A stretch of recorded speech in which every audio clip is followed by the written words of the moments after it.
ஆண்டவர் சொல்றாரு, நீங்களும் நானும் உலகத்தில் இருக்கிற காரியங்களை அவர் பார்க்கிற வண்ணமா என்ன செய்யணுமா? பார்க்கணும்.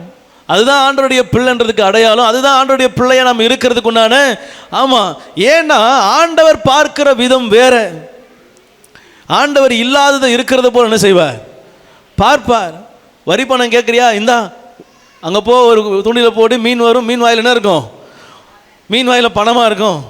இருக்காது. ஆனால் ஆண்டவர் சொல்கிறாரு, நீ சொல்கிற விதமாக நான் யோசிக்க மாட்டேன். நான் சொல்கிற காரியங்கள் என்ன செய்வேன்? விசுவாசத்தோடு செய்வேன். அது கர்த்தருடைய கருத்தினாலே வாய்க்கும். அல்லேலூயா. கோலியாத் பார்த்தாரு, எல்லாரும் பயந்தாங்கோலிங்க. ஆனால் தாவீது பார்க்குறாரு, இவன் பொடிங்க. அல்லேலூயா. அவனாவது இவன் பயந்தாங்கோலிங்கன்னு தான் பார்த்தான். இவன் பார்க்குறான், நீ என் கண்ணுக்கு முன்னதாக ஒரு சின்ன ஒரு மிருகத்துக்கு கூட ஒப்பிட்டு என்ன செய்யலை. உன்னுடைய சரீரத்தை காகங்களுக்கும் என்ன செய்வேன், மச்சங்களுக்கும் ஆகாரமாக என்ன செய்வேன், போடுவேன் அப்படிங்கிறான். அல்லேலூயா. பாருங்க, அவனுடைய விசுவாசம் பெரியதாக இருக்கிறது. அவன் கையில் பட்டயம் இல்லாது இருந்தது என்று வேதம் சொல்லுகிறது. ஆனால் அவன் ஜெயித்தான்.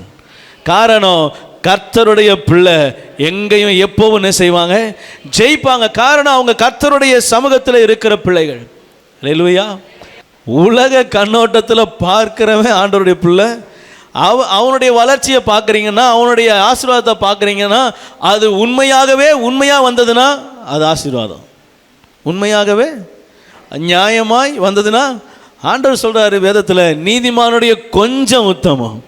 ஒருவேளை நீதிமானுக்கு கொஞ்சம் தான் வருதுன்னா அதுதான் உத்தமம்னு ஆண்டவர் சொல்கிறார். ஏன்னா அது உண்மையாய் பெறப்பட்டது, உண்மையாய் நம் கையில் கிடைக்கப்படுகிற, கர்த்தருக்கு பயந்து உண்மையாய் கிடைக்கப்படுகிற காரியம். ஆண்டவர் சொல்கிறாரு, என் பிள்ளை நான் பார்க்குற வண்ணமாக என்ன செய்யும்?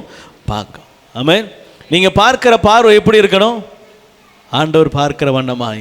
கோலியாத் எல்லாரும் பலவான், நெடியவன், யுத்த வீரன் அப்படின்னு பார்க்கும்போது, இவன் மட்டும் கர்த்தருடைய நாமத்தை தூஷிக்க இந்த விருத்த சேதனம் இல்லாத பெலிஸ்தியன் எம்மாத்திரம். அவன் இருதயத்தின் எண்ணங்கள் வேற, அவனுடைய நினைவுகள் வேற. அவனுடைய நினைவுகள் எல்லாம் கர்த்தரை குறித்து வைராக்கியம் உள்ளதாக இருந்தது. நம்மளுடைய நினைவுகள் என்ன செய்யணும்?